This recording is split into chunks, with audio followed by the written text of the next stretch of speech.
I'll giggle like a schoolgirl this episode exclusively. Tickle me, daddy. I'd never say that again. Never, ever say, never, ever, ever. Oh, God, if that's the cold open. Oh, dear God. Oh, no. Time's up. Let's do this. We're in for a wild night.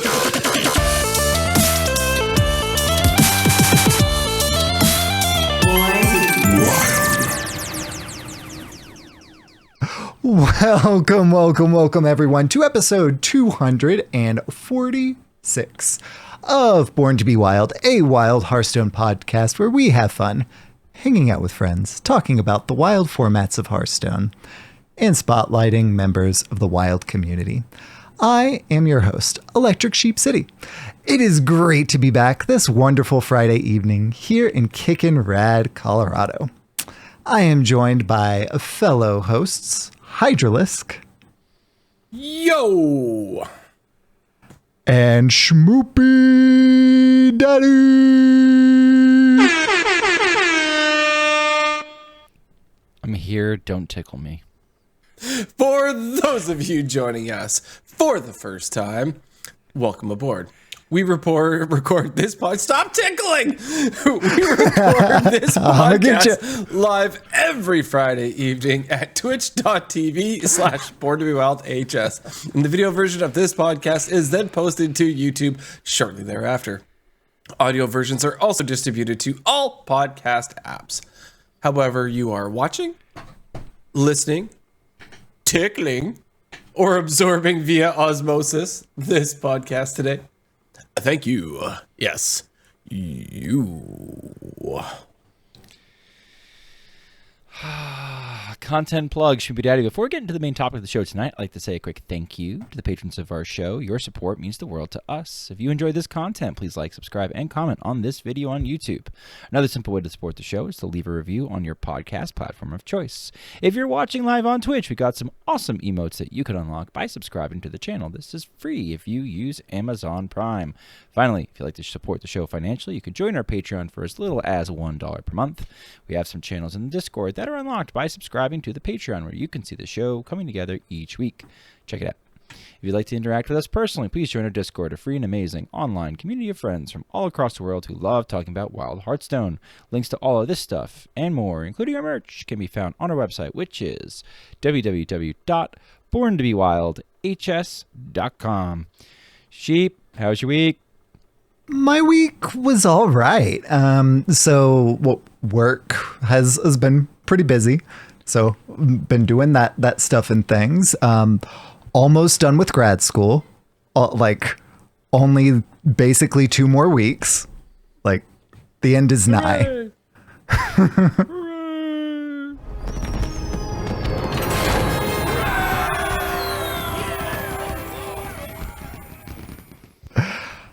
The lamb has been talking like whoa. So that little dude and I have been having like straight up conversations. Like, it's not just like him saying like whoa, what he wants or like, just doing that. Cool. But we're like straight up talking on the way home and everything. He really likes talking about 101 Dalmatians, which I think I have seen approximately 101 times since last we spoke. Yep. Mm-hmm. Yep. Does he sing the Cruella de Vil song? He loves the Cruella de Vil song. Yep. Loves it. Yep. Mm-hmm. He's doing great.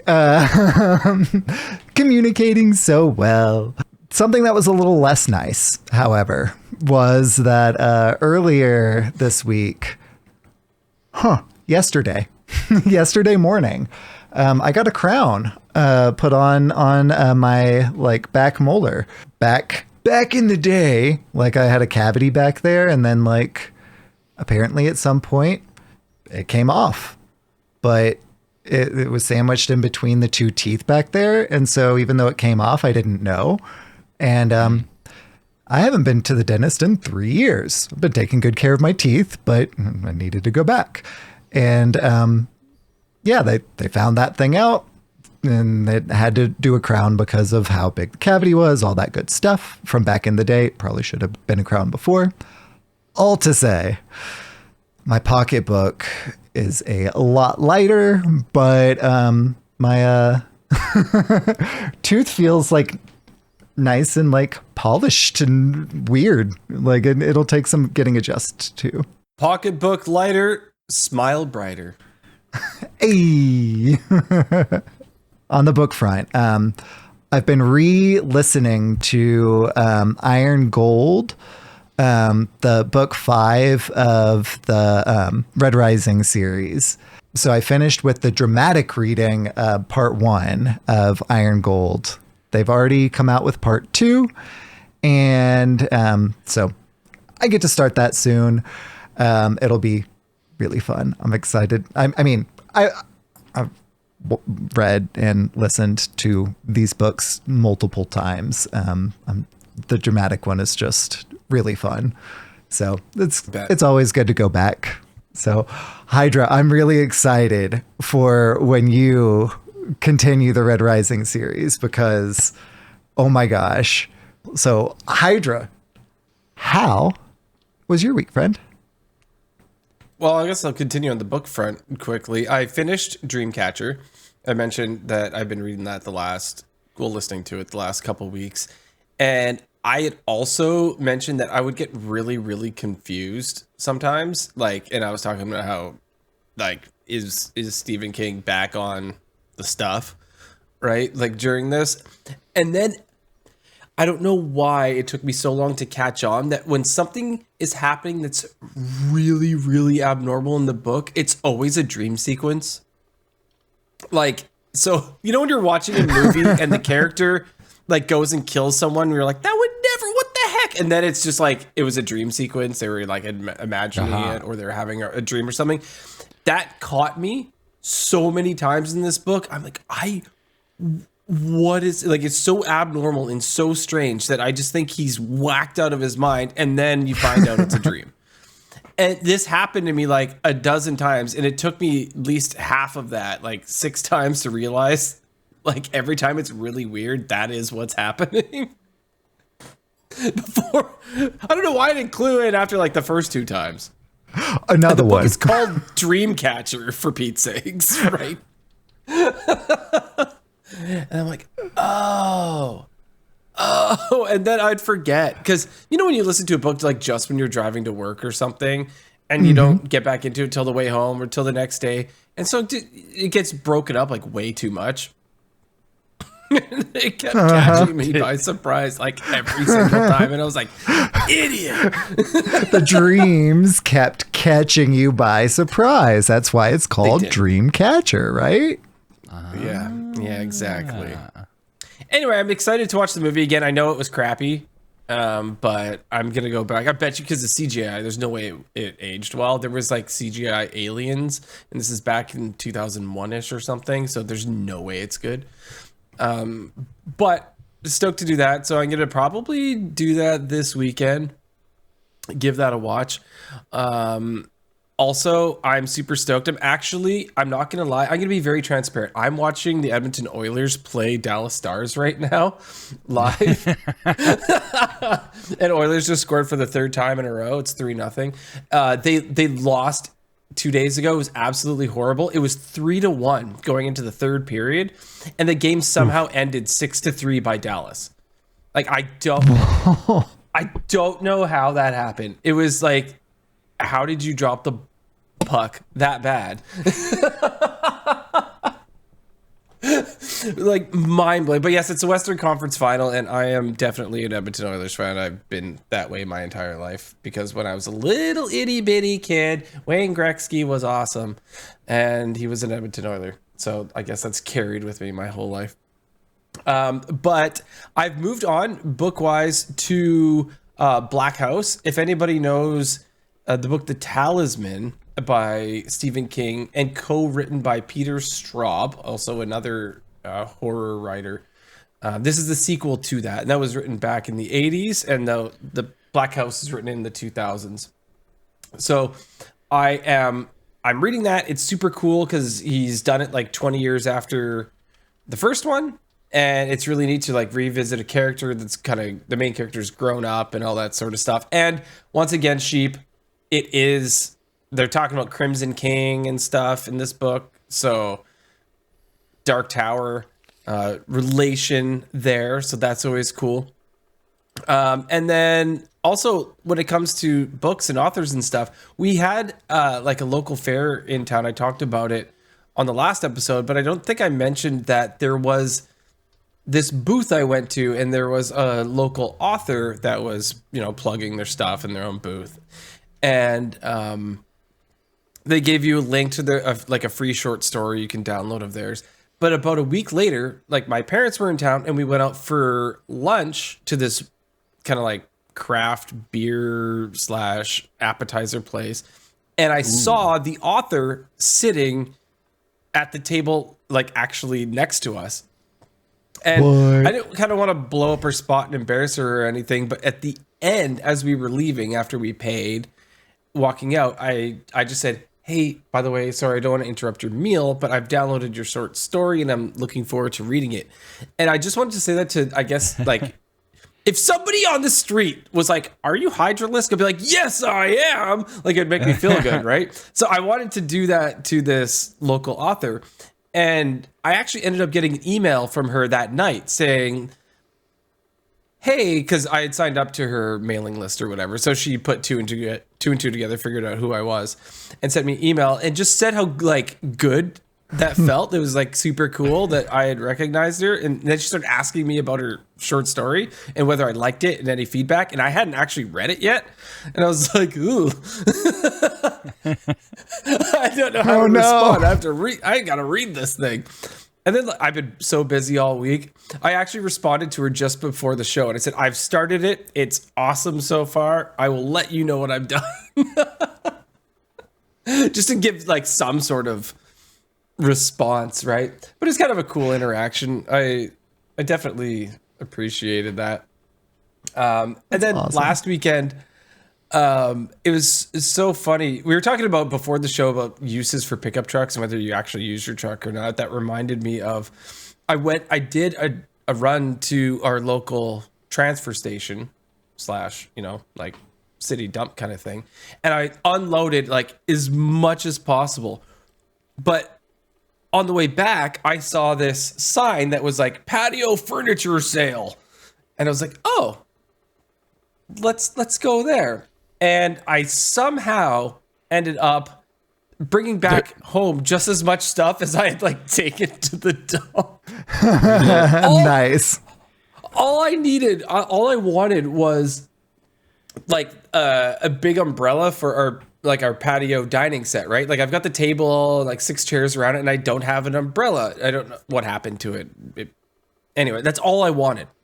But I got that, and then there was like these like couches and stuff, and like this coffee table and everything. And I was like, oh, that looks nice, and that's on sale and stuff. And I called my wife, and I was like, can I send you some pictures of some patio furniture that I want? And she's like, yeah, sure, buy it. So I like loaded everything up in the truck, and I felt so good that I was getting rid of stuff, and that I brought just as much crap back. You have patio furniture now, though. I do. So not only can you sit at the table, you can now sit on like the couches or the chair. Nice. The deck doesn't seem so empty. Uh-huh. My college town in upstate New York was known for like you walk into a living room and like very, very obviously patio furniture was like in the living room just as like normal people furniture, because it's just like it's fine, it's great, it works. And that's so funny. There was actually a set that was so nice.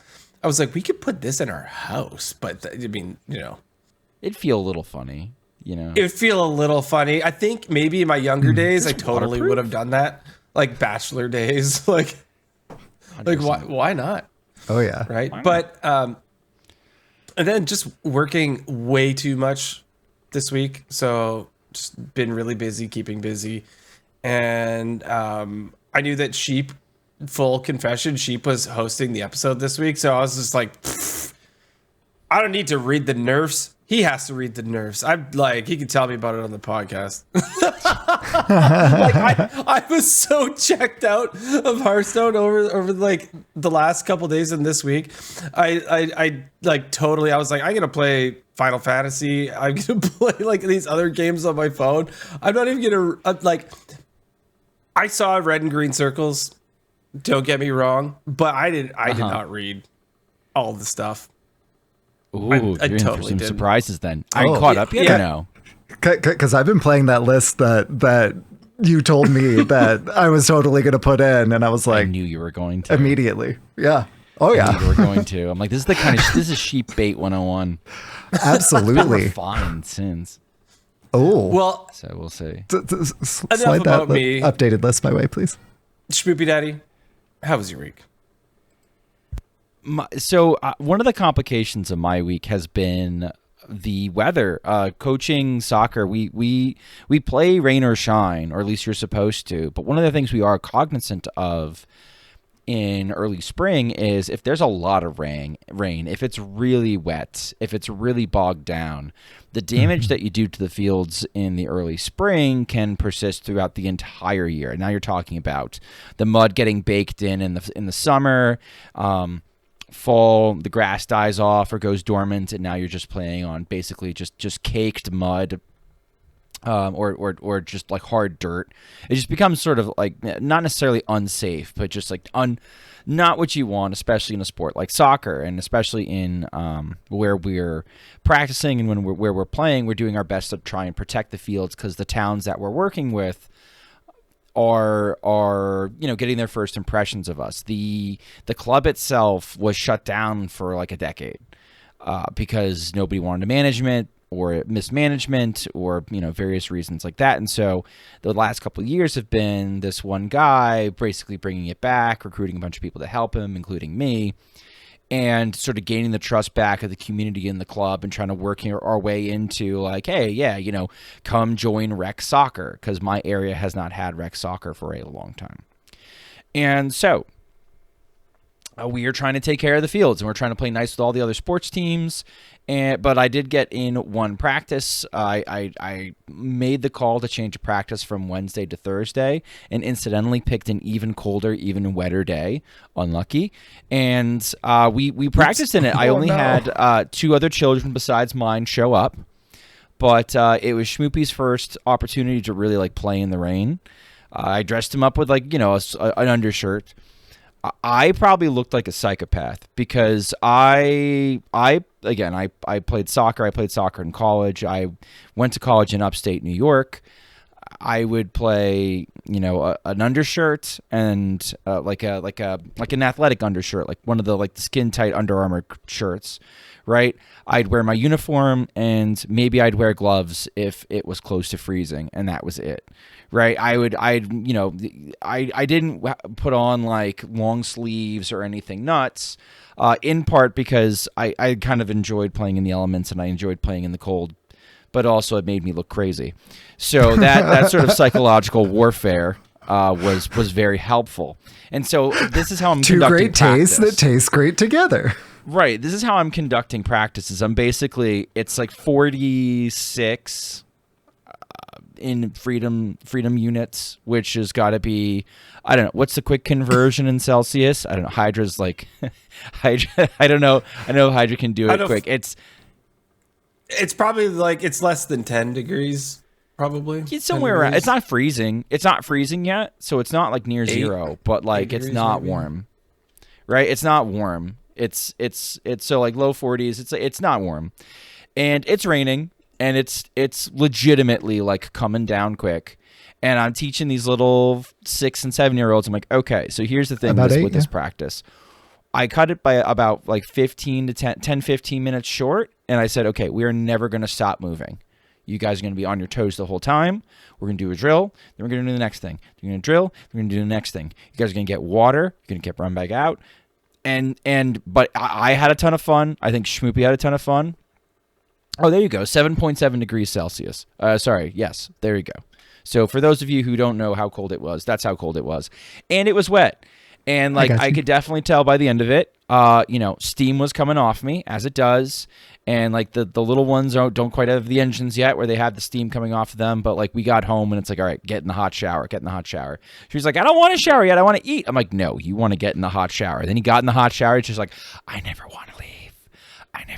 Dad. I'm like, remember, you got to eat. You got to eat, Schmoopy. Get on out. We got to eat. So that was a fun like Schmoopy personal update that I had this week. It is Memorial Day week for me. Normally it's Memorial Day weekend or just Memorial Day where you have Monday off and that's it here in the States. My district did not use all of its snow days or emergency days as they like to call them. So I had a half day on Wednesday and I was off yesterday and I was off today. And we have the weekend, obviously. We have Memorial Day, obviously. And then I have Tuesday off as well. So it's literally like Memorial Day week. When I go back on Wednesday, I've been informed by my students that it is senior cut day, so I don't expect to have very large class sizes, nor do I expect anything strenuous or productive to happen on Wednesday either. So it's literally I'm going to be going in, killing time one day, doing something remotely useful on Thursday, Friday, and then back to another weekend. It's like a little like preview of what summer's going to be like. And that will lead me into the last full week of classes. In New York, schooling goes in a little bit longer. We have a couple weeks at the end of, like in the middle of June for testing and things like that. If I worked at a middle school, those would be class days. But because I work at a high school and the testing is so important and they use us to proctor and they need the rooms to distribute the tests and execute the tests themselves, I get like, I don't know. Our last day of classes is like June 9th. And then my last day of work is like the 26th. So like it's beautiful. Like Regents weeks is a beautiful thing. Like you're showing up, you're proctoring a test, but like a lot of it's like hanging out, getting ready for next year, which if you've been doing it for long enough, like playing Hearthstone on your phone. You have it all set up. No, I'm going to Totally. socialize a little bit more. Last year on our downtime, we actually had a lot of Clue games. A lot of games of Clue. Oh, fun. That turned out I was really good at Clue. We played Catan once. It almost ended friendships. Also fun. At one point, everybody had their little kids in the office. I didn't because mine are animals. But like everybody brought their kids to work, and so I showed them how to make paper airplanes that were flying rings and paper airplanes, and so we chucked those around the office and didn't break anything. That was cool. So yeah, like it's just like we're gearing down to like the very chill part of my year, which is exciting for me. And then just streaming, big wild patch. Wild felt very different before the patch versus after the patch. And we get little sneak peeks in the creator Discord from time to time about what they think they're going to do, but that doesn't necessarily mean that's exactly what they're going to do. And so it was kind of like, there's one day where you got to look in and you're like, oh, they're going to do that. Oh, okay. And then you see the notes come out and you're like, oh, that's what they did. Okay. So this is going to be an exciting, patch to talk about because we had a lot of big changes and there's some discussions that come out of it too. Welcome to the news. The news is so good. I'm just going to throw this out there. The most obvious bit of news is one that we've alluded to a few times. And that is, of course, Red and Green Circle Day. Red and Green Circle Day was on Wednesday, May 21st.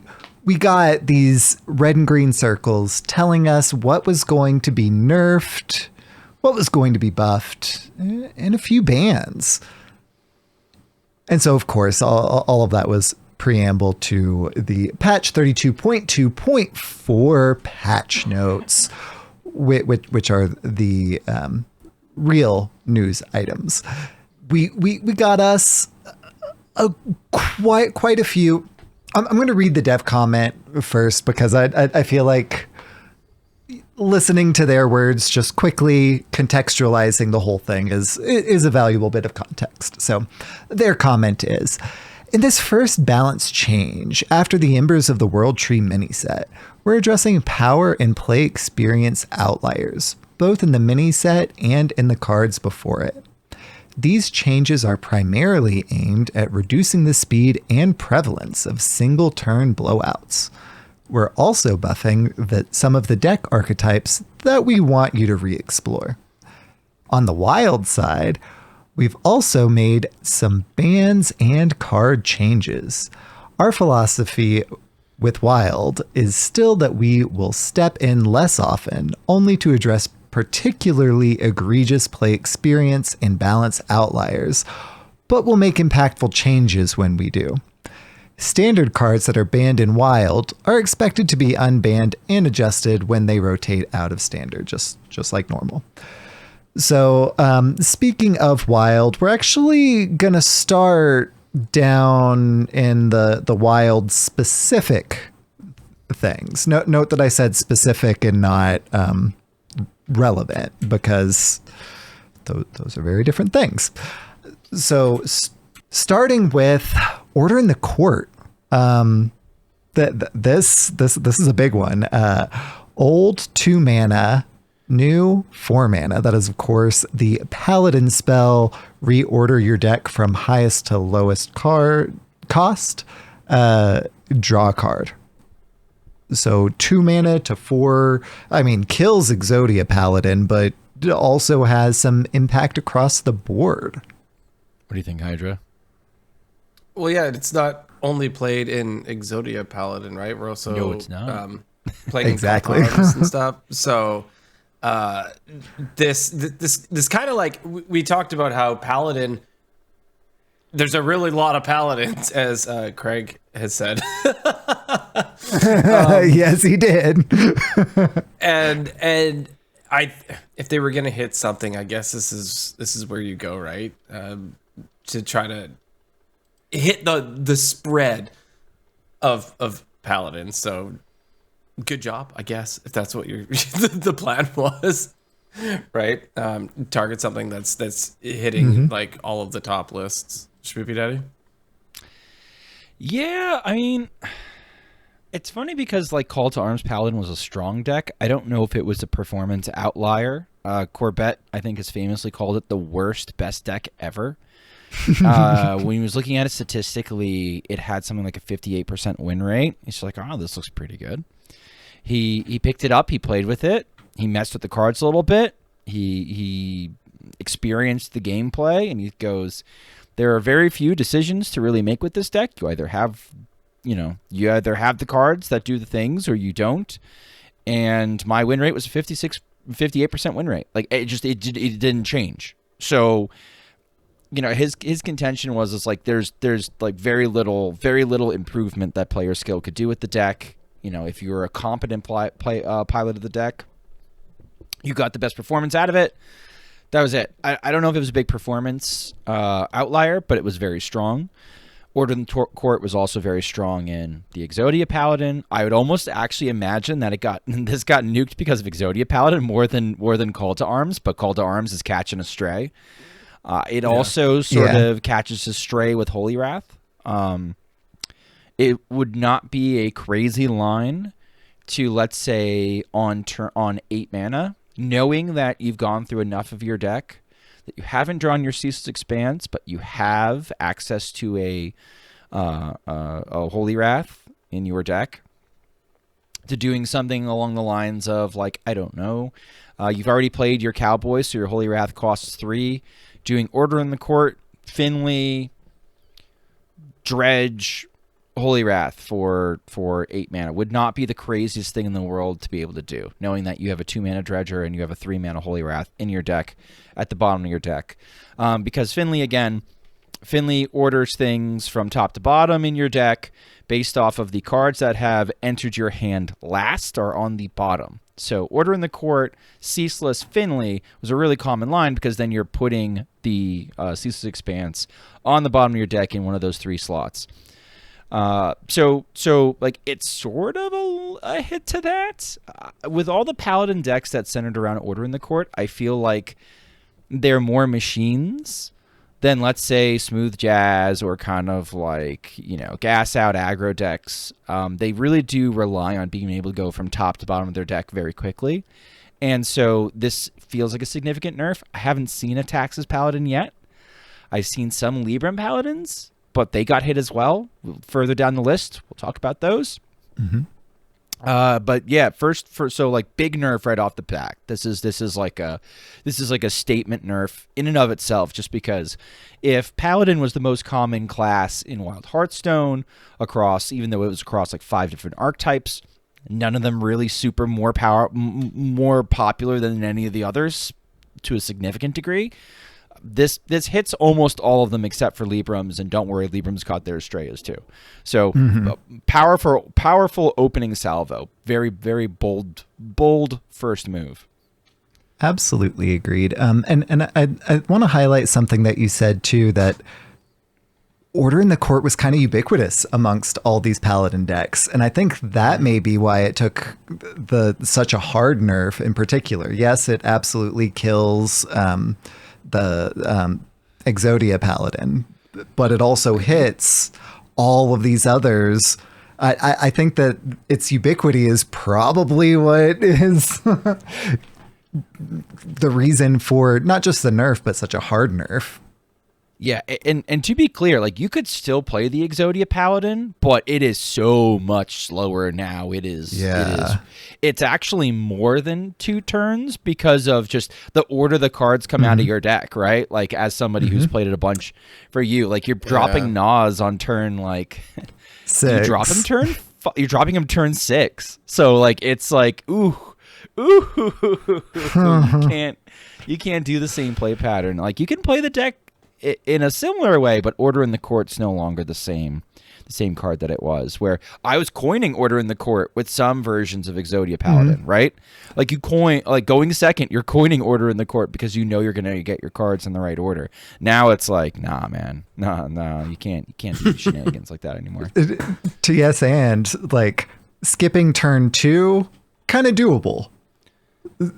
Dropping like the turn 4, 8, like you're contesting, like, oh, okay, but doing that, then basically skipping turns 4 and 6 instead, like, no. Yeah. If you're losing at that point, you deserve to. I honestly believe you deserve to. Like, there's something about your deck that is not being serious enough to be competitive. Yeah. Yeah. One other thing that I want to add is I have run into a couple of XL Called Arms Paladins since the nerfs, and at the very least they didn't draw and or play Order in the Court. I think they're just cutting it though, because like, yeah, I'm cringing. For those of you who are listening and not watching, I'm cringing so hard because that's like. The whole deck is based off of like ordering your deck in a very specific way, and just ignoring that and just playing the pile of cards as a pile of cards is terrifying to me. It's malpractice at that point. The 40 card version worked because you could get to the top end so easily with Order in the Court. And Order in the Court was usually your best turn 2 play. Like you're deleting your best early game play essentially. So yeah, it's and they may be running it, and I just never saw them play it because what at 4 are they going to be playing it? I don't know, man. I don't know. Yeah. Well, moving on from Order in the Court to Scab's Cutter Butter. Our difference here is that Scabs used to discount the cards by 3, and now, after these nerfs, Scabs discounts the cards by 2. So 4 mana 3/3 combo, the next 2 cards you play this turn cost 2 less. This was doing some pretty wild animation cheaty stuff for a little while, which... Did this nerf completely kill off Draka Rogue, or what's kind of the dealio there? It's so like there kept being war crimes, and Scabs was found at the scene, like Pillager Rogue, Alex Rogue, Draka Rogue, We were even trying to use him in like Juggler Rogue a little bit. This like the Ever Burning Phoenix deck to speed things up. I know Booger played a version where he felt like you could go like another extra little turn faster with Scabs in the deck, even though that deck was actually doing worse statistically. Going from 3 to 2 as far as decreasing the combo goes, this feels more like future proofing to me than anything. I think they're just doing their best to future proof Scabs as much as they can, because he keeps popping up on the scene of war crimes. And so that's really it's sad, because I've seen a lot of rogue mains that like, especially people that play Reno Rogue or someone like Control Rogue that was making use of Scabs, and they're like, man, like. This hurts them almost more than it hurts the combo players. Almost more than it hurts the combo players, because they feel like, well, I'm not even playing that deck, and my deck's getting hit, and they're getting sad about it. So that's been a little sad to see. So, but yeah, that's really what's happening here. This is future proofing. I don't know if, like, you can still play Draka, but you're instead of going off on turn 3, you're going off on turn 5 or 6 now. It's actually kind of reminds me of when they nerfed Ignite Mage. It's not like you couldn't play Ignite Mage anymore. In fact, I frequently would imbibe too much and then do exactly just that, like you're drunk dialing a girlfriend or something like that. A next bow. They go, oh man, I could really use some Ignite Mage right now. Can't do that anymore. For reasons. But yeah, you could still do that with Draka Rogue if you want to. The combo still works, and it's still sort of functional, but it's much slower. You're not dying on turn 3 anymore, or with like an absolute god hand turn 2. And this is if it specifically hitting Draka Rogue. It is so hard for them to police animation cheating that they would rather just kill a deck off than allow it to continue to exist. And so they made the bright shiny object that was making it easy to cheat. They made it more out of reach. That part still bugs me a little bit. I mentioned that last week about band-aiding instead of... Yeah, it's a fair criticism. Like attention to root cause. But you could also say that this is consistency. You got the prep nerf, right? It does 2 instead of 3. Yeah, right? Yeah. I was thinking about that. Yeah. Just consistency with prep. And Scabs, when we did our card review on Scabs, I'm pretty sure I gave that a 5. Like a 5 out of 5 when Scabs was first released. It didn't like have a home at the time. Oh, Nate's son with the pack, right? Like yeah, like it's I crafted it gold instantly when this card. Yeah, that's right. Like I made it go. I was like, this is gonna be good. Like I don't know where it's going, but it's one of those cards. Like there's no way that like double prep on a stick isn't good, right? And here we go. And like you said, future proofing too. Like it's still a good card. It's still double prep on a stick. It's just new prep. I think there's almost like an extra aspect to this too, where it's a Barons card that's getting hit, and a lot of people look back at the Barons meta as being like one of the golden times in Wild, where we had some really cool stuff going on.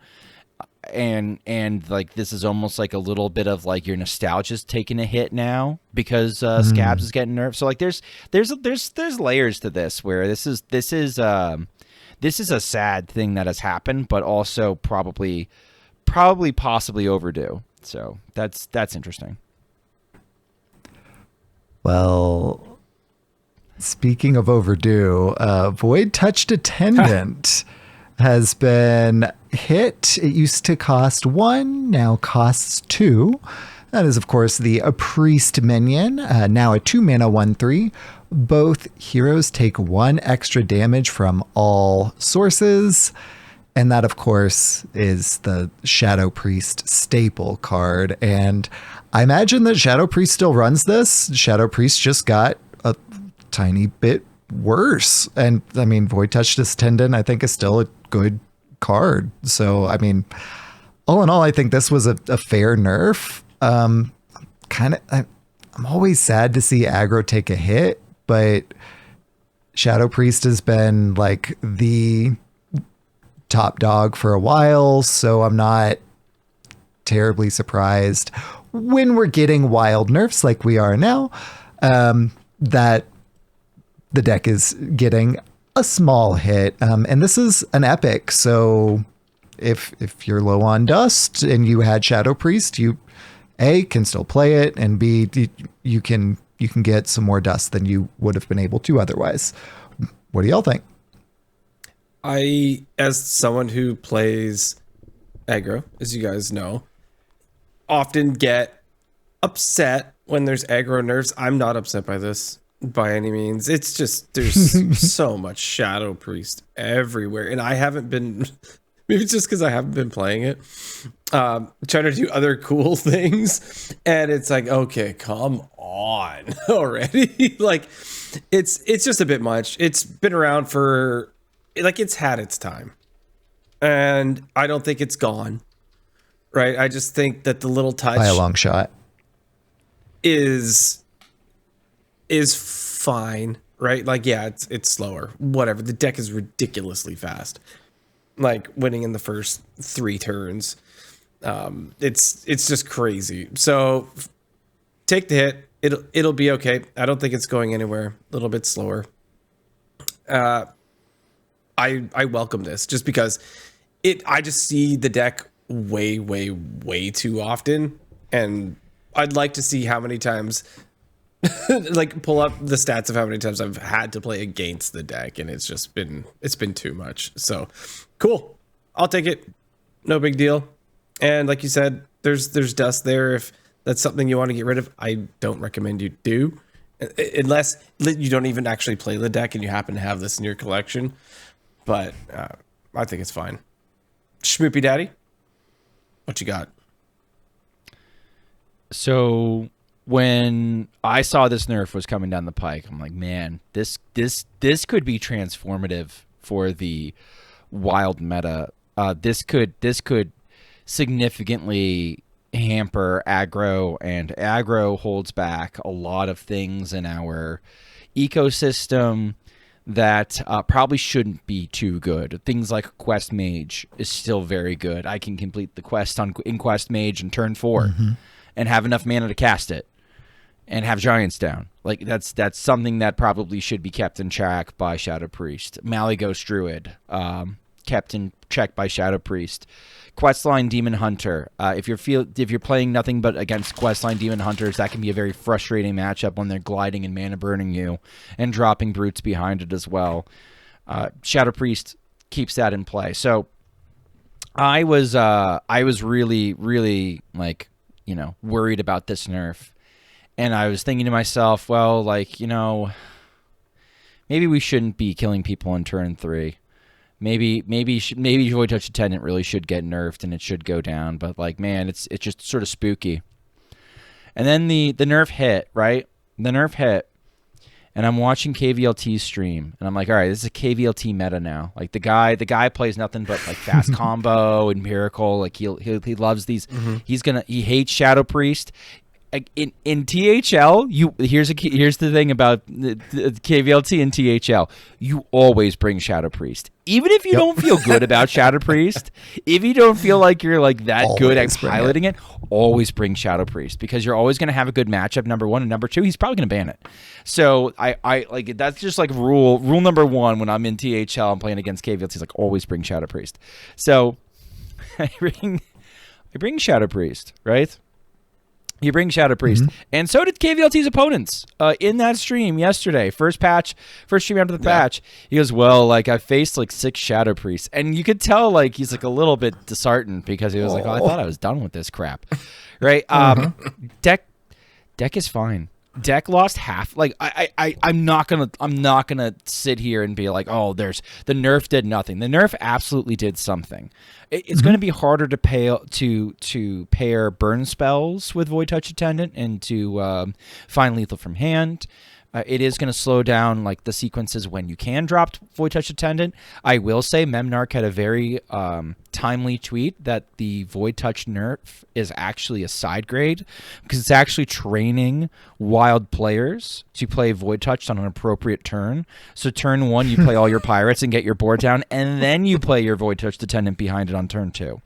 Corbett pointed out a point that I've been thinking. Like people look at Shadow Priest and there's not a lot of good 2-mana minions. You look at something like Twilight Deceptor where, damage a face, your face, their face, a face, draw a shadow spell.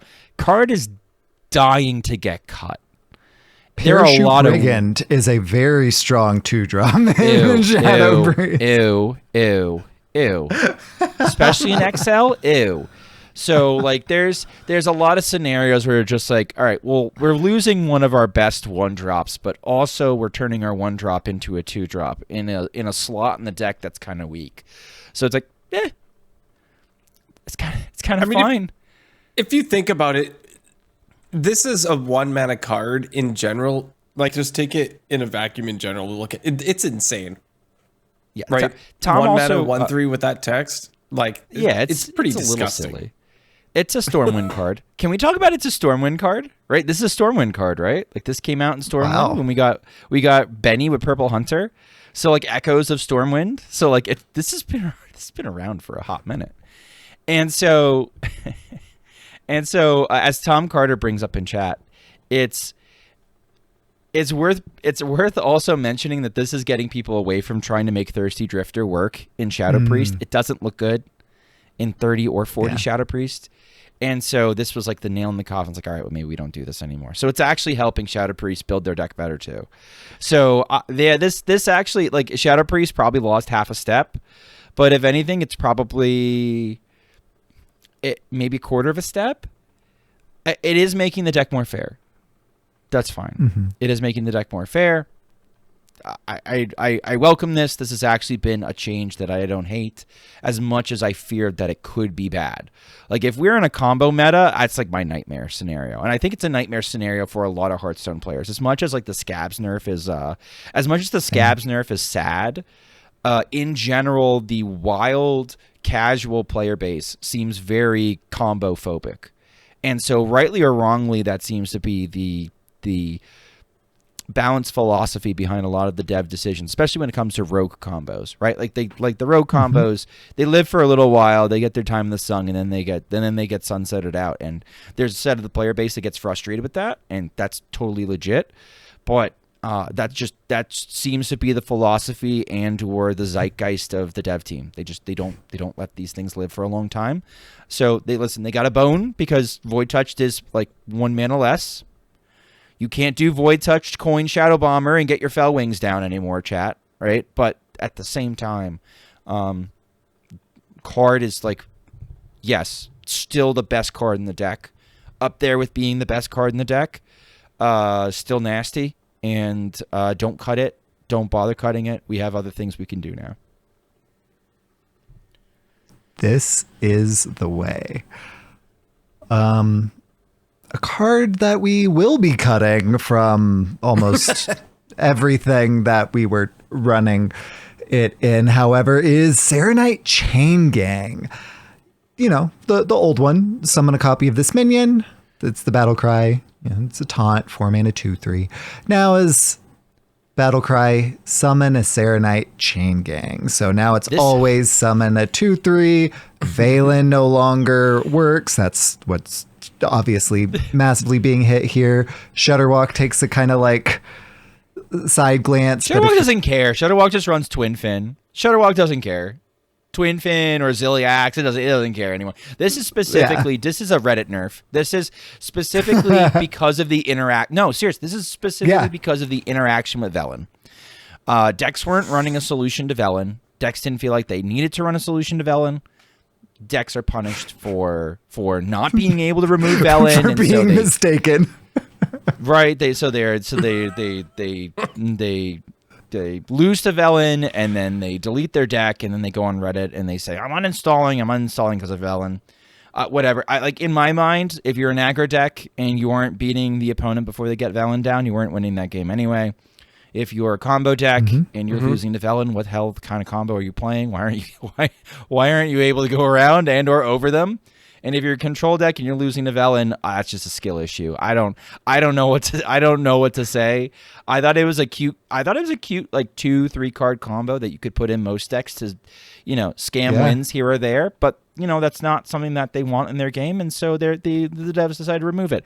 I don't have a problem with removing it, but I don't think it needed to be removed at the same time. So it's like, 6 on one, half dozen the other. I've seen a lot of people ecstatic about this, and I've seen a lot of people actually like very angry that they lost their like sometimes I win button.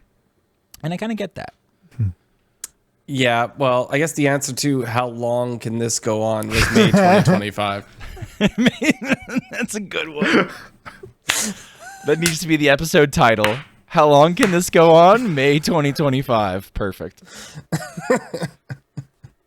What's funny, like, did I say this? This is a revert to a nerf, right? Like, the community fought to have Serenite Chain Gang summon a copy of this minion. It was nerfed. It was summoning a Serenite Chain Gang. We said, no, we use this. And so they gave it back to us, and now they have to take it away again. And this is like...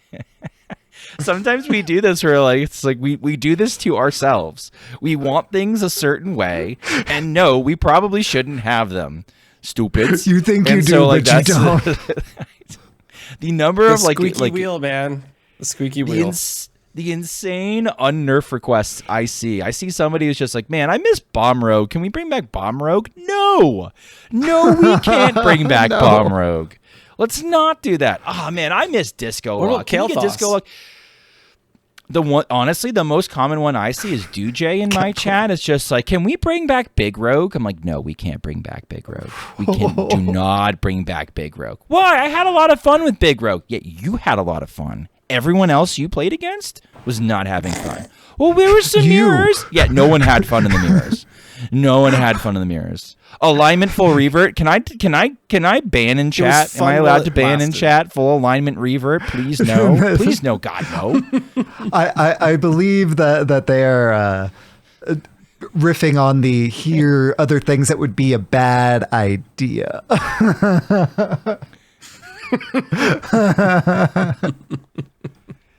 I'm innocent. Bull hockey. I am innocent is the protestations from chat. Bull hockey. I'm calling shenanigans. I would use stronger language, but we're trying to be nice on this show anyway.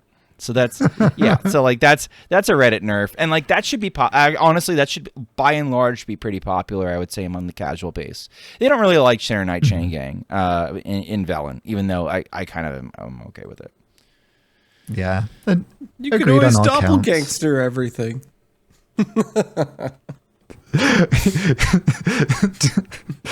That being my first thought, like, tell me you're like an old school wild player without telling me you're an old school wild player. Doppelgangster is what you think of next. Come on, man. All right, how about the next one? What are we going next to? Yeah, next is Everburning Phoenix, banned in Wild. This is and was the 4-mana 2/2 elemental. It costs 1 less for each card you've played this turn. Death Rattle, return this to your hand. This was the OTK that y'all talked about last week. I mean, it makes sense. Yeah. Good. You know what? A giant motivator. So if y'all noticed, I actually published the episode like a couple hours after we recorded it, because if this was gonna go away, like smart. The podcast needed to be posted then and there, right? Because now it's gone. Right, like the card is gone. So that was the window. You had like this 1 week, not even, to play with it after like the podcast was released. And obviously people had, seen the combo and played against it, but had to make sure that one got out there.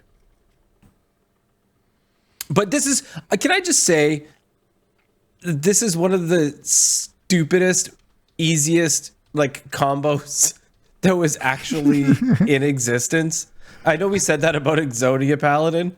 I think it's still Exodia Paladin for me. We had a poll in my Discord, which was like, all right, which is the dumbest deck of all time to exist? And the choices were like Ignite Mage, Exodia Paladin, this deck. I still, for my money, it was Exodia Paladin. It was so on the rails. I know Sheep outlined some of the cute things you could do, where like you could like min max, or you could like wait to play Nas or not play Nas, but like at the same time, like it was bottable. So like I don't know, 6-on-1.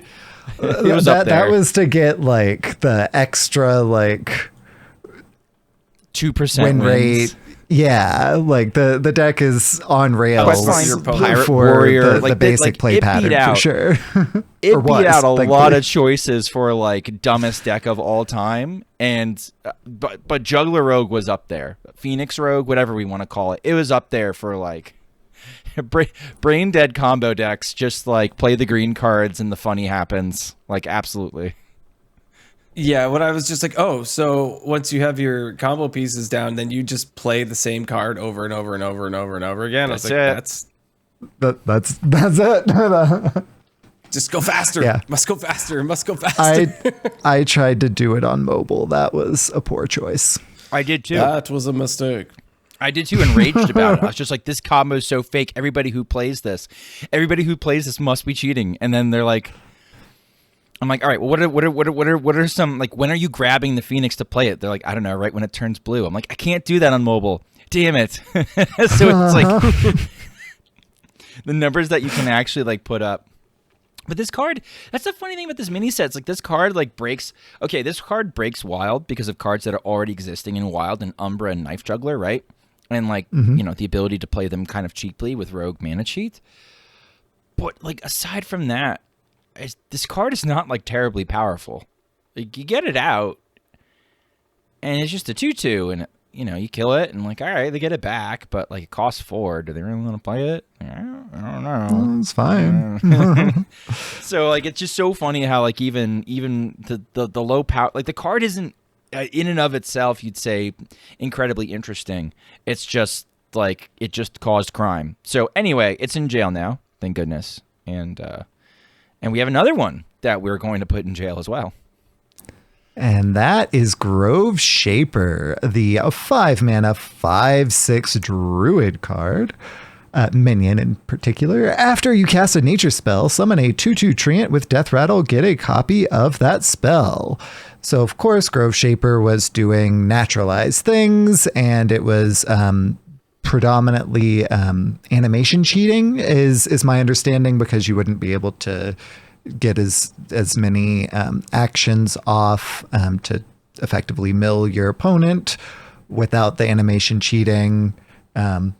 Cute combo if that was something that the animations would allow, but since the only way that it was at least consistently possible was with that thing, the easy ban hammer here. What do y'all think? Schmoopydady, you can take it away. Sure. I mean, I think it was like a cute combo to have just in your Mill Druid if you were playing Mill Druid. If you were unfortunate enough to play Mill Druid, it was cute to have the stars align and to be able to pull it off and to mill 20 cards. But you needed to play Floop's Gloop, Naturalize, and then something to kill off one of the treants that held the Naturalize, amulets, second Naturalize, Wrath, etc., etc. But you don't want to do Naturalize because Naturalize is crazy slow animations. So like you didn't want the second Naturalize. Wrath kind of not Wrath because Wrath is too expensive. You needed something that was one mana to kill the treant. I actually died to this deck against an animation cheater at like rank 1000. So like people were animation cheating it. This is just like, again, sort of stepping in proactively. People were cheating with Phoenix Rogue. If they wanted to, like, they have the mods loaded up, they want to continue animation cheating. And what people I don't think realize too is, like, if you're not tuned into what was happening at the top of the ladder, the top of the Wild ladder at the end of last week was looking like, of the 10 top slots on the Wild ladder, at least 4 to 5 of those people were animation cheating Phoenix Rogue. And some of them were alts. So like, Wow. it was something that needed to be addressed from a top perspective. Even if it wasn't epidemic at the bottom, what happens at the top does filter down. So they were looking at that, and this is just, again, sort of future-proofing. Like, hey, here's another obnoxious mana cheat deck. We're already in there taking out your appendix. You want us to get your gallbladder while we're there? Yeah, sure, why not? Like, you're already doing the open surgery. You go in, you get the other problematic organ while you're there. So a good change. 100% agreed. Well, that'll bring us to our buffs. And I think I want to tackle the buffs to the hero powers first. We got so standard nerfs too, right? Or no? Yeah, we do have those too. Let's go to the standard ones too. I'm just so excited to talk about the paladin. I'm going to be honest. Yeah, we can be more brief with the standard ones. We can skim them here. This is one we'll talk about a little bit more. The first standard nerf, and that is Flickering Lightbot, because that is very wild relevant. There are quite a few we'll be able to breeze over, though. Completely agreed, Hydra. So Flickering Lightbot, used to be 3 mana, is now 5. That is, of course, the Gigantify mech that costs 1 less for each holy spell you've cast this game. It is nerfed for standard reasons, but like Schmoopydady was alluding to earlier, Libram Paladin takes a hit here. They're no longer playing like a holy spell on 1, and then Flickering Lightbot or another holy spell and Flickering Lightbot on 2. So like this absolutely slows that deck down significantly.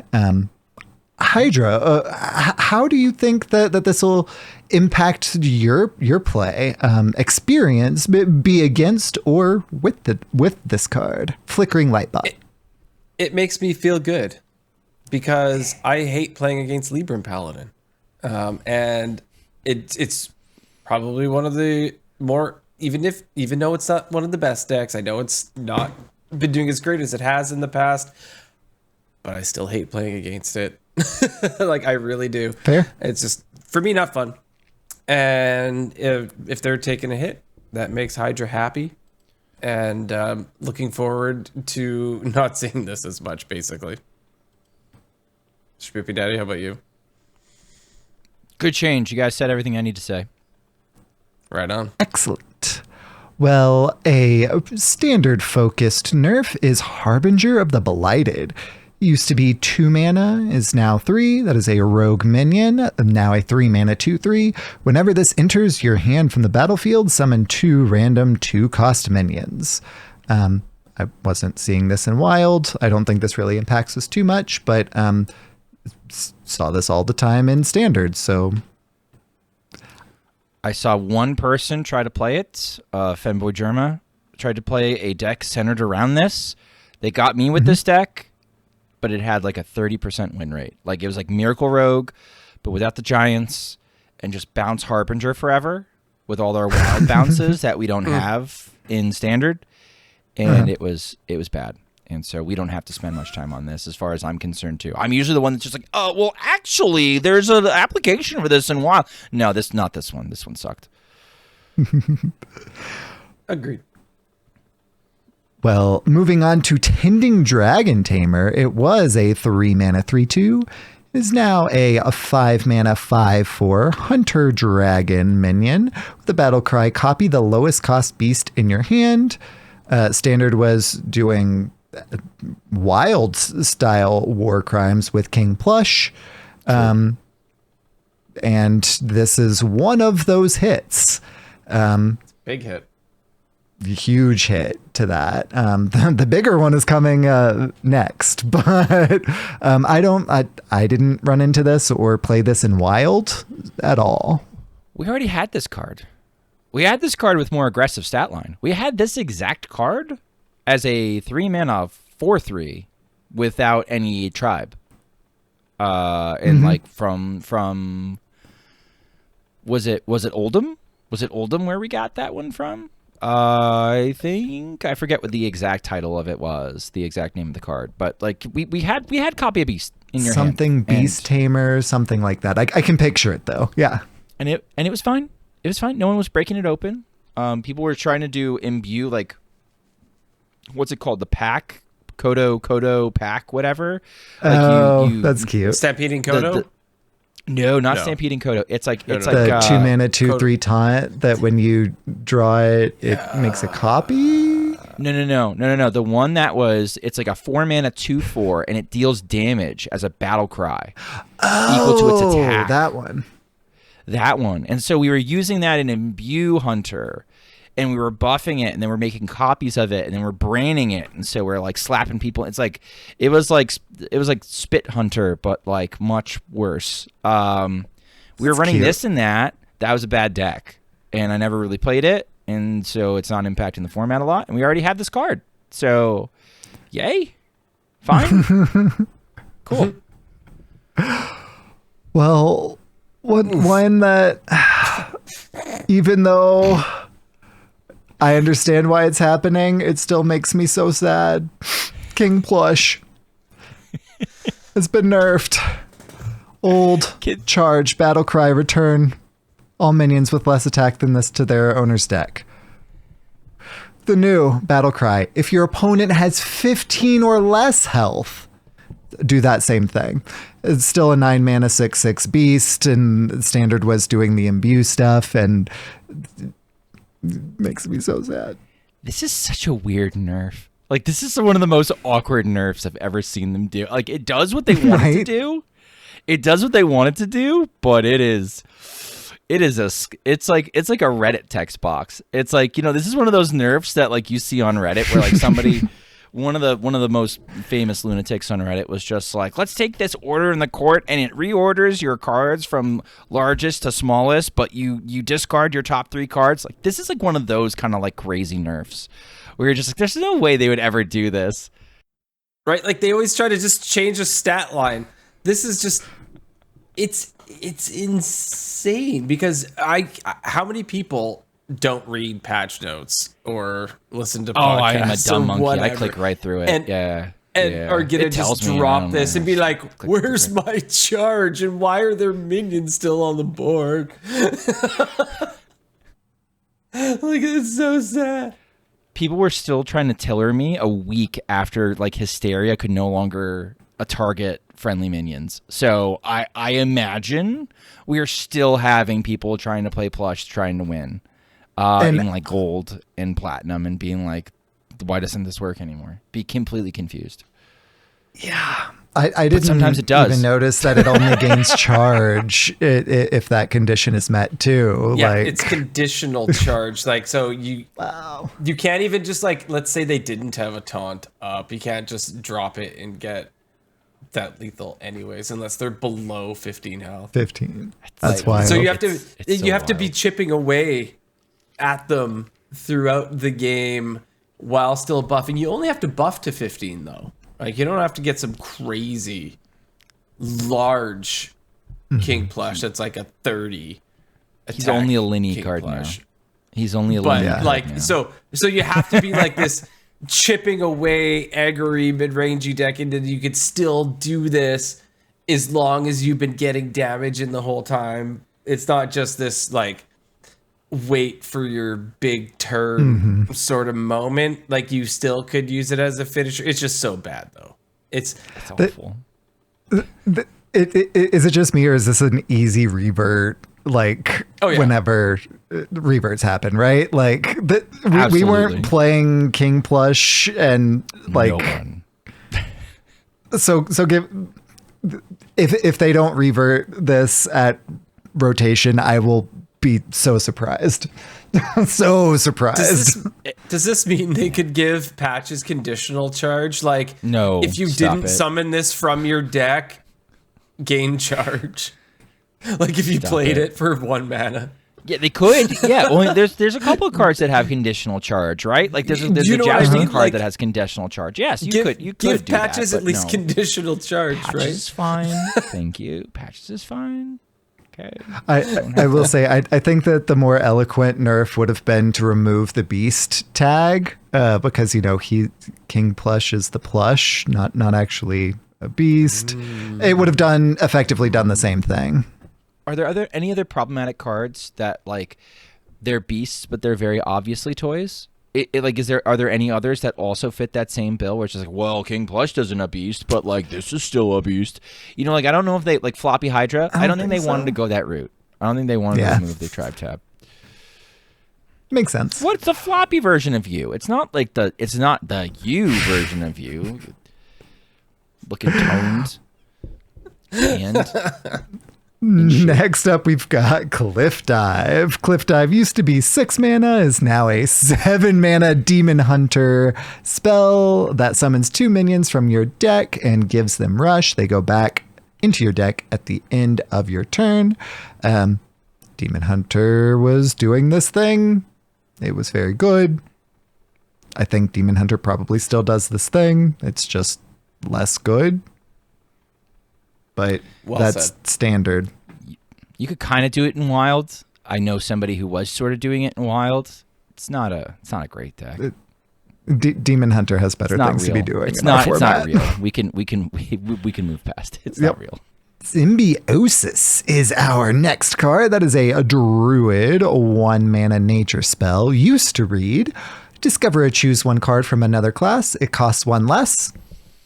It now no longer costs 1 less. So, in the most recent expansion / mini set, other classes got some choose 1 cards. So the pool is very limited, and then it would also discount them. No longer gets the discount. This was a standard imbue druid thing. I am still running this in my standard imbue druid, and it's fine. It's worse. Just tone down. That's it. Just tone down.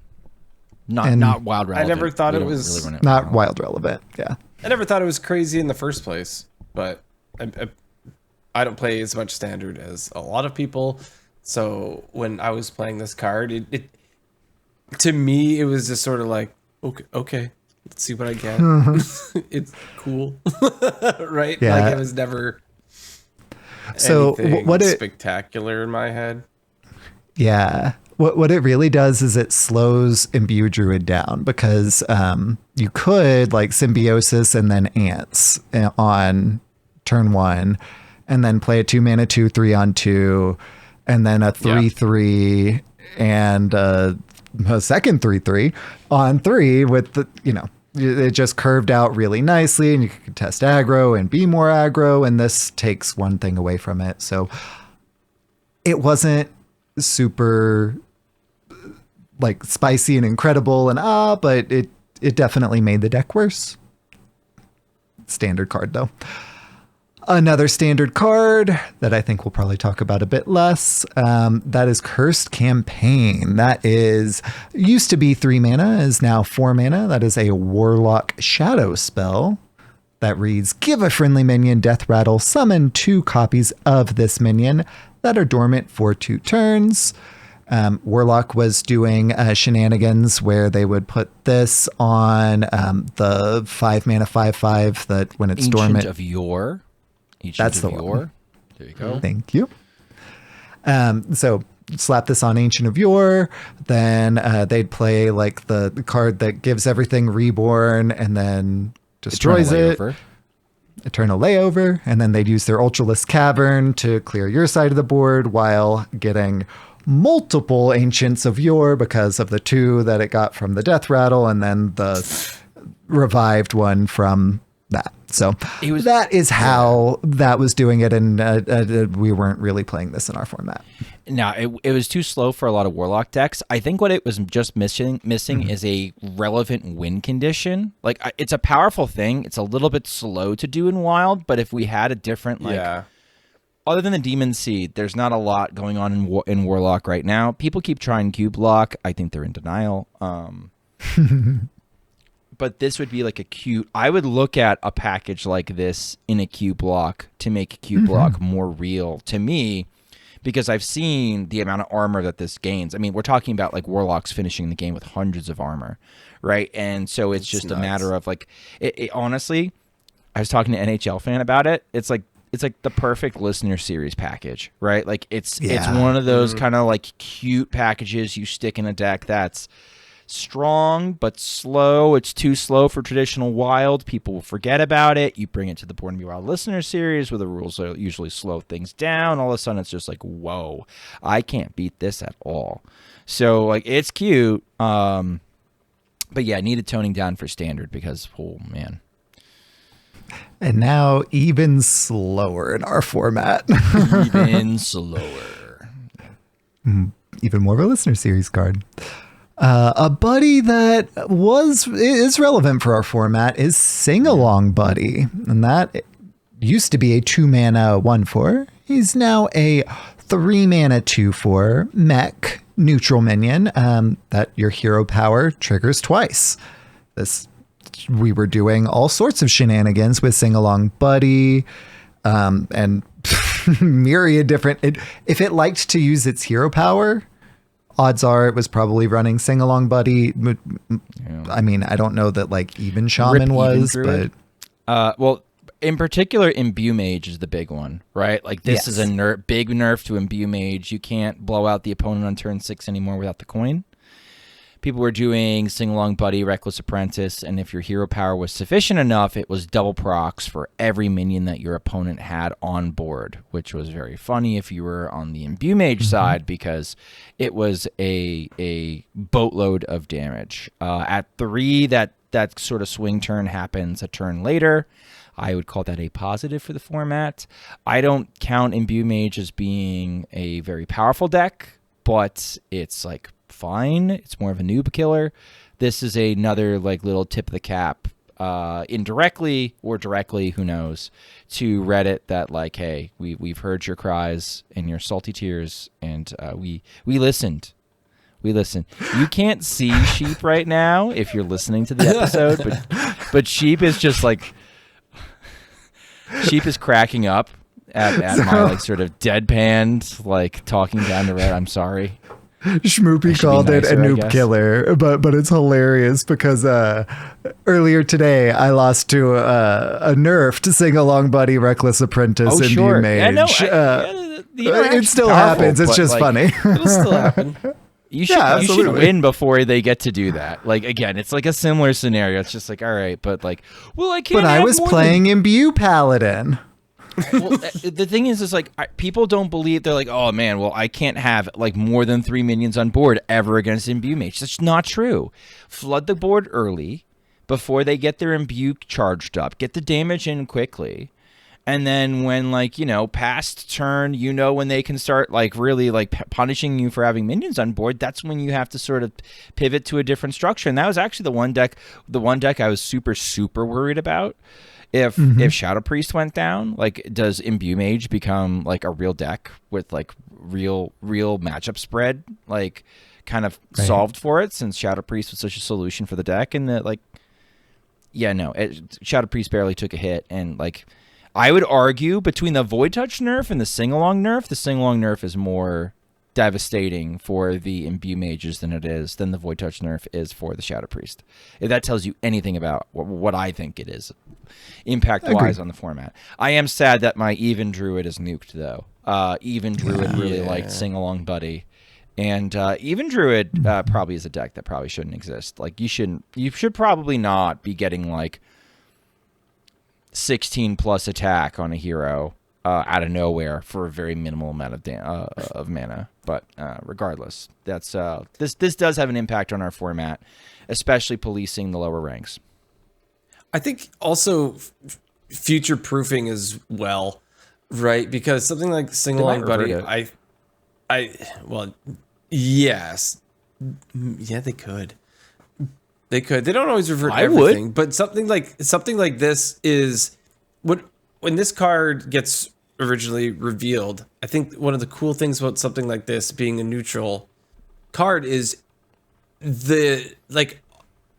the gears start turning, and you think there's so many decks that you could put this in, all of the different types of hero powers, all of the even decks that you can play it in, your regular decks you could play it in, hero powers combined with the different hero cards that you have. Like there's so many different options, and I think it's really cool if you're like a deck building specialist. That's the thing you like to do.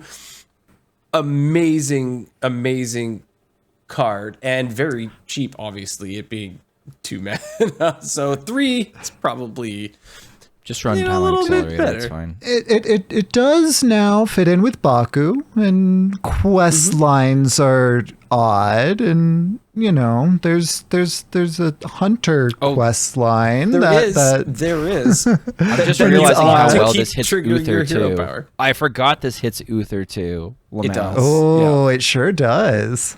You Yeah. can't call to arms it out anymore. That's beautiful. No, this is great. Yeah, this can stay nerfed. That's fine.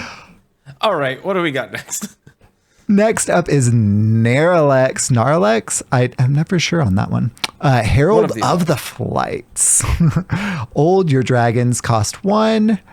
New, your first dragon each turn costs 1. Still a 7 mana, RIP. 7/7 neutral legendary. And it has been absolutely nuked. This was a really cool card. Reno Druid was going places with this. We were building around like the dragon package with Aviana as a backup. And there was even a duplicate, like 30 dragon druid build that was doing very well in Asia that people were adapting to 40 cards, or they were experimenting with on NA. Some people were playing, Concert Promo Drake in it instead of Kazakusan. I called that the TCT Phantom Mind Virus because, like, he just tried that because he didn't like it. But like, you got to play Kazakusan. Like, it was a really cool card, and now it's completely useless in the format. It's not going to be relevant, and this is one of the few nerfs. It makes a ton of sense from a standard perspective. The Ysera Double Briar package was too strong. Right, like, and it was neutral. It could go in any deck you wanted as top end. I understand it from a standard perspective. I do hope that this card gets reverted from a wild perspective, because this is one of the few nerfs that I think does reduces variety in a bad way. There's a couple decks we didn't mind disappearing with the nerfs. This is one that I think that is a little bit sad.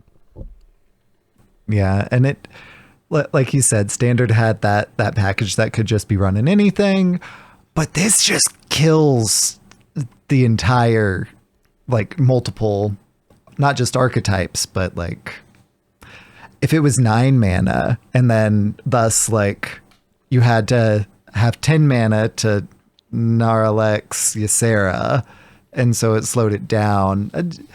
Just completely eliminating them just it's a little off with me, but I also am not too upset that those decks are gone in standard. I am, however, upset that we're not able to continue to build upon them in wild. Alas. This is why I'm not a standard main who like invests in like a single class or deck or something. I would feel so crushed. Preach. Play wild, people. Play wild. Never dust. Unless the card gets, nerfed and you have multiple copies. Then dust your copies. But other than that, never dust. This is the way. Well, Shaladrasil has also taken a hit from 7 mana to 8. That is, of course, the legendary neutral nature spell. Get all 5 dream cards. If you've played a higher cost card while holding this, then corrupt them. So, the old corrupt keyword, since we're wild enjoyers here. So if you corrupt Shaladrasil, then you get corrupted versions of the dream cards. The big interaction that this takes away is Ursul, because people could play Ursul, which would corrupt it, and play Shaladrasil, and then you'd get it multiple times. That Ursul no longer costs more than Shaladrasil, so they can no longer do that loop. You could still corrupt Shaladrasil first and then play Ursul and get that same loop, but like you would never play anything more than 8 in that deck. I mean, I guess now you could play Fryerak, but it absolutely makes decks worse. It absolutely hits multiple things. especially that interaction makes a strong card in standard worse. Were we really playing Shaladrisil much? Like maybe in like the Druid OTK like nature lady, but I'm pretty sure Schmoopydaddy's had some salad dressing. Yeah, I was playing it in Astral Communion. That wasn't something that I was commonly seeing, but I was like, all right, this is a good card in Astral Communion Druid. So I had that in Astral Communion Druid. I'm still going to run it in Astral Communion Druid. I think it was a lot better when Sleep Under the Stars could corrupt it, but like I'll live. And like the dream cards themselves, especially corrupted, are very strong. The other place we were running this in Wild, somewhat archaically at this point, was Miracle Rogue. Miracle Rogue uses Swift Scale Trickster to make Saladrisil cost 0. And then you play a 1 mana something that isn't a spell to corrupt it. And now you have, functionally 0 mana, get the corrupted versions of the Saladrisil spell. That deck is moving away from that package anyway to more coin generators like Greedy Partner, which I think sucks, so I'm doing Mailbox Dancer, but better players than me tell me I'm an idiot and I should be running Greedy Partners, but I refuse because sometimes they're green and it tilts me. Web Weavers. Fair. Web Weavers is possible. Yeah. We're doing other things besides this, but it was functionally in that deck. This nerf does almost nothing. Like, yes, sometimes you would prep Saladrisil and play Saladrisil and get your copies of the 0 mana stuff so that you could do something that turn. But that wasn't all that common. You were really waiting for Swift Scale Trickster to be able to corrupt this. And for those who can't recall what the Trickster does, it makes your next spell cost 0. So because of that, salad dressing costs 0. You could play any minion whatsoever, and all of a sudden it is corrupted, and the mana cost on there does not impact that particular interaction whatsoever. Yeah, buddy. Well, that is all of the nerfs, which brings us to some buffs. So I am excited to talk about the second of these and a little bit the first two, because it was fun in theory crafting. So that is Blessing of the Moon. The Priest Imbue power has been buffed. So it used to be choose a minion or priest spell to add to your hand. It costs 1 less, but it's temporary. It's now choose a playable priest minion or spell to add to your hand. It costs 1 less, but it's temporary. And that discount, of course, scales up as it is further imbued. And it's taken into account when it says the text playable, which is worth noting. Mm-hmm. Yeah. And huge difference there. Yeah. So Arena, which is Wild adjacent, already has a priest problem. And the priest problem it has is when a priest gets too many imbues, you basically have a deck that's very, very hard to outvalue. If the priest can stay even with you on board, they're taking you to fatigue and you are losing. You can overwhelm them with like a very powerful board all at once, and maybe they find the answer, maybe they don't. But it's a funny, having played a little bit of Priest in Arena post this change, it's a funny game to play to decide, am I hero powering first early in the turn to get value and like gambling that I'm getting a higher cost card, or am I going to use my hero power last because I'm guaranteed to get something that's playable and there's still good stuff down there, including possible imbue minions that will increase the discount of my imbue. So it's like an interesting, it makes the hero power obviously better, obviously stronger, exasperates problem in Arena more, but it is very cool to use now. I think it's an interesting thought-provoking thing to use now. And I maybe think it people adds can win a depth. game with it. I don't know. Right? If instead of just mashing the button whenever you feel like, you could try to at least attempt to target certain things, right? Like still difficult to do, but you can you can eliminate manipulate it a little higher bit, cost. yeah. Yeah, You can play towards outs. Eliminate higher cost cards and play towards outs. You know, if you have this exact amount of mana and you know that your board clear is going to be this amount of mana, you can play to that out to look for the board clear or whatever it is. I think it's cool, and it adds that depth. You can think about it a lot more of it just being value only, which, trust me, value only was cool. And we did the Theorycraft stream, and this deck was So cool. fun. And so even though it was bad in standard, I kept playing it. And Schmoopydady, he laughed at me and he's like, "You mean that like 33% win rate deck?" And I was like, Yeah. is it really that bad? I looked at HS Replay and he was right. It was really really that bad. was so bad. It's really that trash. Yeah. And it was so funny, but I was like still having fun with it like after, and I was like, wow, it actually is bad. But even when you're having fun with a deck and you're just like, And it playing doesn't for matter. value and Yeah. whatever, and you lose your like, so like, but then you go back and look, you're like, oh wow, it is bad. And let's look at my win rate. Ooh, I wasn't at 33. I was closer to like a 50-50 with it, but Hey, still PG, nice. you know? yeah, it's still, you're not climbing, right? I think what is the coolest part about this buff is that it actually, like y'all were saying, definitely raises the ceiling and the possibilities for playing to outs and doing all of those things. But it also raises the skill floor too, because if I don't know what I'm looking for, I'm either a newer player or like I didn't realize that I was going to have enough mana to hero power at the end of the turn, but I do. All of a sudden, I'm choosing things that I can actually play, and I'm not just hero power. Oh, whoops, I don't actually have enough mana to play all these because I played all my other cards first, and it's just going to be discarded. It raises the floor of it, too. So I think this is a really good buff in both the floor and ceiling, so that maybe at lower, brackets in Wild, if people want to play this, that they still can. It's super way less consistent in our format because our pools are way wider, way deeper. I see this mostly in like Questline Priest. Like why people are playing Questline Priest, I'm not sure.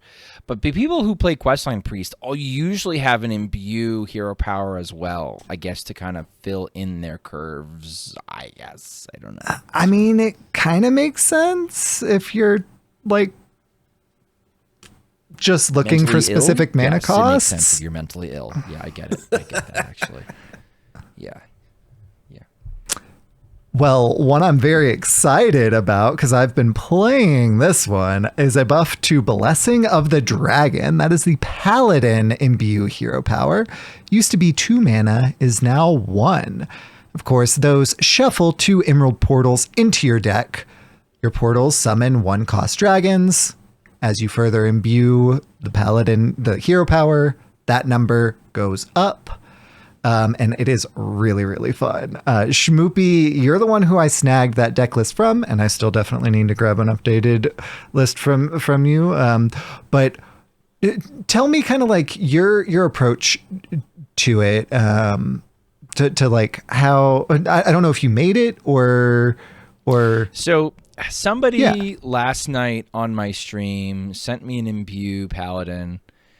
And I looked at the list and I'm like, all right, well, this has some things wrong with it. Let's go back and fix it. And the deeper I dug, the more I realized they literally just like took 30 Call to Arms Paladin, cut Call to Arms, cut the good cards, and put in like imbue cards and garbage.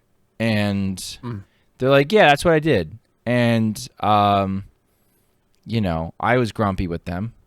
And then I went and I fixed it. Good job, whoever that was. And then I won a game with it. And then I was just like, we could showdown beam. Like, we could still showdown beam. That's kind of cool. Like, so I can play my stupid. And this is what, like, drives some people nuts about what they would call Reno slop piles. That you have, like, this Highlander neutral backbone that you can kind of lean on. And that, it makes deck building very samey is their argument. But, like, at the same time, if that exists, I can go to some place like Death Knight and like play Death Knight cards that I would never get to play otherwise in an organized format and just sort of like, okay, yeah, I've got this neutral backbone that I can lean on, and now I'm just going to hang things off of it that are class specific, and like that makes the deck, unique to me. And this is in like kind of a similar way where like, yeah, we just like, we do Showdown Beam and like we learn our lessons from Call to Arms Paladin, and then like, screw it, let's just put in this crappy imbue stuff. The 1-mana hero power feels much better. It's much smoother. Yeah. Oh yeah. It's actually kind of cool. Is it a good deck in Wild? No. But like you could do some funny stuff. Somebody who's very active in our Discord, Pell, took it to close to Legend, if not to Legend, last month, one of the months, a month, and has been playing it a lot. And now we're looking at silly stuff like Service Bell to try and hit portals so that you draw every portal all at once. Silly stuff like that, and that's a lot easier to do if you have a 1-mana hero power. So this could change. You might see some silly blessings of the Dragon Paladin in Wild because it's the best deck in Standard. Early on, looks like the best deck in Standard, so there's a really decent chance that you're going to see either the same exact 30 cards in Wild. Why? Who knows? But just they do it. Or because you're people see click some the wrong adaptations. No, they do it on there. purpose. I've done it a number of times. I have done it. I got into I've a done Secret that. Mage mirror once with Standard Secret Mage. It did not go well for me. I still bear the scars. Oh no. It's like, oh my god, they're playing something on 1. I can't play a secret till turn 3. How am I going to win this? Oh no. It did not go well. All right. What else they buff? They also buffed Shadow Flame Suffusion. It was a 3-mana, deal 3 damage, is now 2-mana, deal 2 damage. It's a warrior fire spell. It's used to and still does discover a warrior minion with a dark gift. So it's cheaper. It deals less damage. It still does the same effect. I've played this. It's fine. It's not good. This is one of the. It's like, who cares? Like, this is like such a. I don't think Standard cares. Does Standard care? Is this doing anything in Standard? Did they not have So good Don- 2-drops? Like, is this just better in that slot? So what I've played this in, Donkey posted a list of a warrior. I think he called it a hand buff deck. So it uses the 5-mana card that gives every card in your hand +3/+3, but you discard them after 3 turns. And then you kind of dump stats. It also relies on some dark gift synergies. I didn't enjoy playing it, but y'all know I've made my opinion quite clear on the dark gift interactions and how I don't particularly enjoy that play pattern here. I want to play the minions with dark gift that I get and not have to hold them in my hand. And anyway, it did not click with me, but that is a thing that they are doing there. That deck is a menagerie deck and also runs Living Flame, which is our next card that was buffed. Used to be a 2/2, is now a 3/2. Still 2 mana. It's an elemental, it's neutral, and the Death Rattle draw a fire spell. So more aggressive stat line. This is Menagerie stuff, good. Yeah, this is good for us because like there's going to be times where we want fire spells. Black Rock and Roll Warrior is seeing more play. Ooh. And guess what? You don't have to make it like Black Rock and Roll and then 39 minions, right? Like you can now play like actual other cards, like other spells in the deck that are removal as long as they aren't fire spells. And if they are, you have to be okay with that, right? And so we can run Living Flames. We can run... steam, is it the steam elements, whichever one draws a fire or draws a spell, and if it's a fire spell, right? So we can run quote unquote multiple copies of something like Black Rock and Roll and make it our win condition and go find it with this minion. The fact that it's neutral and we could do that in any class, I think this is like good. I like tutors in Hearthstone because I think like even if you have neutral tutors and things like this, I know some people don't. I think it's good. Whoever's making the fart noises, I think it's good because the thing that then becomes the class identity is, okay, so the deck is running smoother and it's running nicer now and it's like more fun to play in that sense. but now also your unique identity is not necessarily that you're tutoring stuff, but like, what are you tutoring? What new and fun and interactive thing are you going to do to your opponent? So I like this card actually a lot, and I'm glad they made it even better. Trades up. This is the way. It sure does. I love the more aggressive stat line just in general. That always makes me happy. Well, another card that deck that Donkey posted is a Dark Rider. It was a 1/1, now is a 2/1, so it is a 1 mana, now 2/1 Demon Warrior minion with battle cry. If you're holding a dragon, discover a dragon with a dark gift. The dragon synergy, you need the dragon in your hand, and then you get a thing with dark gift, which then you need dark gifts. You see why I did not resonate with the deck. Plus felt bad as a 1/1. Yeah. Oh, well, see, I only played this after the buffs. And he still doesn't like it. Yeah. Yeah, still not a fan. It's better. It was bad, and now it's better. Yep. Speaking of Spirit of the Kaldari, so it's a 2 mana 1/3 lifesteal and battle cry. If you used your hero power this turn, gain used to be 2/2 +2/+2 and is now +3/+3.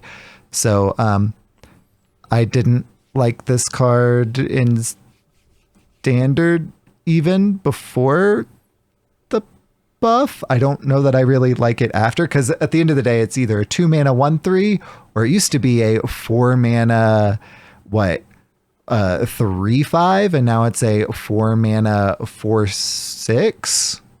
I mean, that's okay, but yeah, still not really a fan of this particular card. Schmoopydady, you looked like you might see some potential here. I thought it was a good, at least XL Shadow Priest card before the buff, because it's like, all right, well, in the mirror, do you want to play a 2 mana 1/3 with lifesteal and taunt? Yeah, you might. It might protect you against some trades. It gives you a little bit of extra here, health. It's a 2-drop. You're kind of at a dearth in 2-drops, and it's got a big butt in the Void Touch deck. So like, yeah, I kind of like this card before the buff. The buff has made it kind of nasty. The buff has made Shadow Priest enjoyers so randy. Some of them are even looking at using Tour Guide and Idol's Adoration. Do you know what Idol's Adoration is? It's that microphone-looking weapon from Festival of Legends. Oh, yes. That I've gives you seen that. The free hero powers. So, like, you slap that on 1. You hero power, drop Spirit of Kaldari on 2. It's a 2 mana 4/6 taunt with lifesteal. It's a house. It's a 2 mana thirsty drifter with benefits. So, do we ever maybe pivot to do undead stuff again? I mean, not necessarily competitively. Schmoopydady just pivoted to undead. Yeah, no, but that was fun though. This looks very good. This looks like a good card. KVLT has been whining because he's just been like, it was already a good card. Sparrow Claw was playing it against me. He was farming me with it, and then they made it better. And so, like, yeah, it's the 0 mana hero power. Cool, well, we have Papercraft Angel too, right? Like, it's not always 4 mana. Sometimes you're getting it down. And like you're coining out Papercraft Angel, and then you're swinging face with Papercraft Angel, and you're hero powering, and you're dropping a Fellwing and a Spirit out of the Kaldari, and that's a pretty solid turn too. So like I said, like they made it's crazy because they've made this card like better, and now it's like very enticing to use in Shadow Priest, but also Void Touch got nerfed, and it's hard to tell whether or not Shadow Priest has lost or gained progress. I think it's going to be net lost progress, but at the same time, it got like a really, like, this is like slotting in immediately at 2, basically, in people's minds. I'm surprised it took that long, but... Now that you've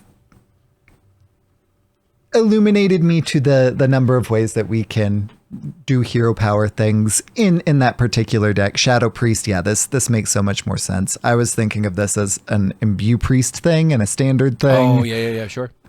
Discovering it And- off Imbue is actually pretty gross too now. Like, that's a swing. Yes. This was something that I was like, yeah, happy to discover it from Imbue, but I didn't think I was ever going to put it in my deck Yeah, actively. totally. I'm thoroughly convinced. Especially after the buff. And our last buff is to Overgrown Horror. It used to be a 5-mana 4/6. It is now a 4-mana 3/5.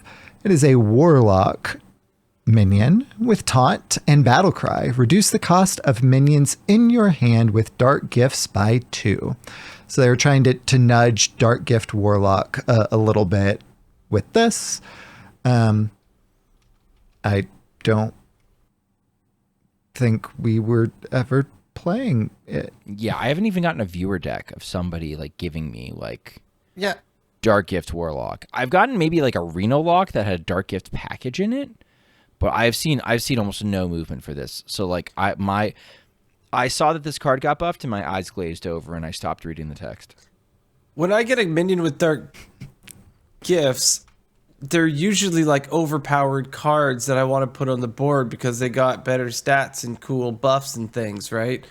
So like I always want to play them and I don't want to like wait to do this thing. So I guess like you could do it earlier. So Warlock is the one Dark Gift deck that I actually kind of like. And that's because of the legendary. So the legendary the legendary one that I'm talking about here, I can't recall the name because of course I don't. But its battle cry is that it gains it's either a battle cry or it's just it always has it. I can't recall.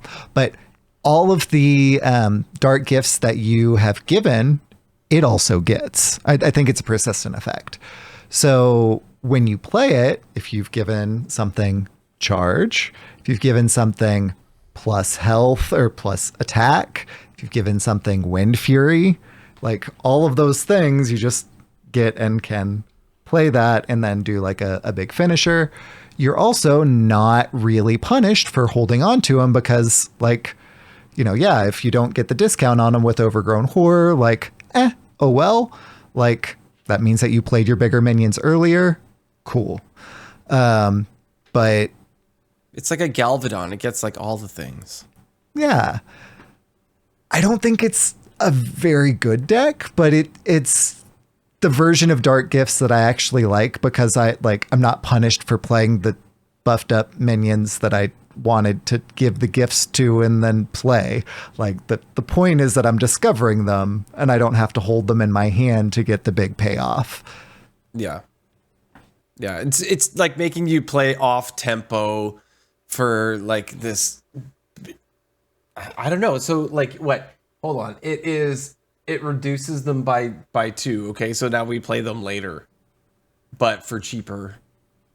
But I want to play them now. Well, and that's why I don't mind Overgrown Horror or the the Warlock ones, because like if I'm discovering these expensive minions that like yes, if I'm discovering like in our format the Jailer, if I'm discovering like I would never want to do that, but if I'm discovering these big like 10 cost minions, then I want to get this down earlier to discount those so that I can play them earlier.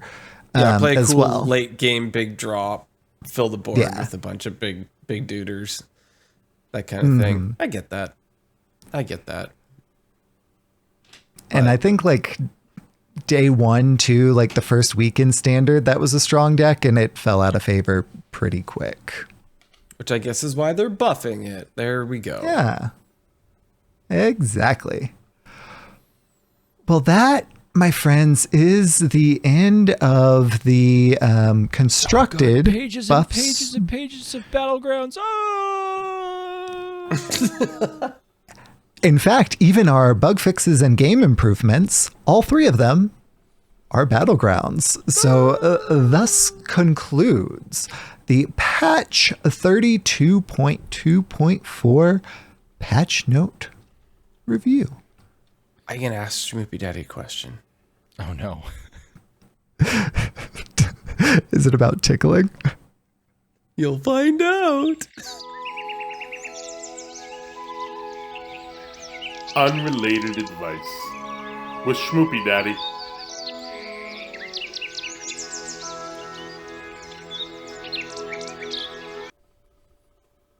Schmoopydady, I'm going to have to ask you to pretend to be Schmoopy Mommy for this question. Okay. So put yourself in her skin. Yeah, that's fine. Schmoopy Mommy, if I were going to go to, like, say, you know, like BlizzCon or something, and I'm going to be with your husband, you know, Schmoopydady, we're having, you know, great time at BlizzCon, all these things. But if I wanted to know how to tickle Schmoopydady, how would you suggest I get to those most ticklish spots? Where are they and how would I approach it? Well, you see, Thank you. I knew there was going to be a voice. he doesn't like his neck tickled or his armpits. And when my hands were really cold, because we went to college upstate, when my hands were really cold, I used to take my hands, I used to put them inside his sweatshirt, right on his armpits.